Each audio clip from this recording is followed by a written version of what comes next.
Hello বন্ধুরা, আজকে আমরা কথা বলতে যাচ্ছি একটা এইচপি ল্যাপটপ নিয়ে। আমার হাতে যে ল্যাপটপটি দেখছেন এটি হলো এইচপি প্রোবুক 440G4। এটিতে প্রসেসর হিসেবে থাকছে ইন্টেল Core i5 7 Gen। এই ল্যাপটপটা নিয়ে এক কথায় বলতে গেলে এটি বাজেটে বেস্ট একটি laptop with reliable price and stylish design. মানে এটার ডিজাইনটাও ছিল অনেক ভালো। আবার সাইজটা কিন্তু একেবারে ছোট তাও না, তবে যথেষ্ট স্লিম ও হালকা একটি ল্যাপটপ। তো ফার্স্ট এর বিল্ড ম্যাটেরিয়াল নিয়ে বলতে গেলে এটি এইচপির অন্যান্য ল্যাপটপের মতোই, আর এটার বিল্ড ম্যাটেরিয়াল হলো প্লাস্টিক ও ফাইবার, তবে একটা মেটাল ফিনিশ ভাইব আছে যার ফলে এটি হাতে নিলে প্রিমিয়াম ফিল দিতে পারে। পোর্টস এন্ড বাটন হিসেবে থাকছে মোটামুটি প্রয়োজনীয় সবকিছুই, যেমন ধরুন এটিতে রয়েছে দুটি ইউএসবি পোর্ট, এছাড়াও একটা ইউএসবি টাইপ সি পোর্ট, একটি HDMI port, memory card slot রয়েছে এটিতে, প্লাস হেডফোন অ্যান্ড মাইক্রোফোনের কম্বো জ্যাক রয়েছে এটিতে, ভিজিএ পোর্ট আছে, ল্যান্ড পোর্ট আছে, প্রয়োজনীয় প্রায় সবকিছুই আছে এটিতে। এটিতে রয়েছে 720p রেগুলেশনের একটি এইচডি ক্যামেরা। এইচপির চিরচেনা যেই ক্যামেরাটা দেখে আসছি ওটি রয়েছে এটিতে। এবার যদি ডিসপ্লে সেকশনে আসি, এটিতে রয়েছে 14 ইঞ্চ ফুল এইচডি 1920x1080p রেগুলেশনের একটি ডিসপ্লে। এবার এই ল্যাপটপের পারফরমেন্স সেকশনে আসা যাক। প্রথমত এটিতে রয়েছে ইন্টেল Core i5 7 Gen এর একটি প্রসেসর যার ম্যাক্স ক্লক স্পিড 3.10 GHz। এর সাথে থাকছে DDR4 এর 8GB একটি র্যাম। আপনি চাইলে 32GB পর্যন্ত র্যাম এক্সপেন্ড করতে পারবেন।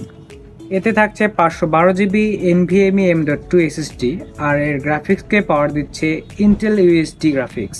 আমার ল্যাপটপটির সাথে এক্সট্রা গ্রাফিক্স কার্ড লাগানো ছিল এনভিডিয়ার, যার কারণে এর প্রাইসটা একটু বেশি পড়েছিল। অপারেটিং সিস্টেম হিসেবে এটিতে পেয়ে যাচ্ছি উইন্ডোজ 10 Pro। আমি প্রায় 2 মাস যাবত এটি ব্যবহার করছি। এটিতে ইন্টারনেট ব্রাউজিং, মাল্টিটাস্কিংয়ে বেশ কিছু কাজ করেছিলাম, যাতে মনে হয়েছিল মাল্টিটাস্কিংয়ে এটি বেস্ট একটি রেজাল্ট দিচ্ছে। আর আমি একজন প্রফেশনাল ভিডিও এডিটর, এটিতে প্রিমিয়াম প্রো এবং ক্যাপকাট নিয়ে কাজ করেছি। যখন আমি 4K 60 FPS দিয়ে এডিটিং করছিলাম তখন টাইম লাইনে একটু আটকে যাচ্ছিল, তবে 1080pতে এটি স্মুথলি ব্যবহার করা যায়। এছাড়াও ক্যানভা, ফটোশপ, অ্যাডোবি খুব সহজে হ্যান্ডেল করতে পারে এটি। যারা নতুন প্রফেশনাল লেভেলের কাজ শিখতে চান তাদের জন্য লো বাজেটে এটি বেস্ট একটি ল্যাপটপ। এর কিগুলো অনেক স্মুথ টাইপিং করতে পারে, আপনারা অনেক স্মুথ টাইপিং করতে পারবেন এই ল্যাপটপটিতে। এর টাচপ্যাডের পজিশনও আমার কাছে ঠিকই লেগেছে। সাথে থাকছে ফিঙ্গারপ্রিন্ট সেন্সর। এটির স্পিকার সামনের দিকে থাকায় আমরা খুব ভালো একটি সাউন্ড কোয়ালিটি পাচ্ছি এটি থেকে, তবে এটি এক হাত দিয়ে খুলতে পারলে হয়তো আমি অনেক খুশি হতাম। বন্ধুরা, আসলে এর দাম কত এটি তো এখনো বলা হলো না। এই ল্যাপটপটা আপনারা 23 থেকে 26K এর ভেতরে পেয়ে যাবেন গ্রাফিক্স কার্ড ছাড়া।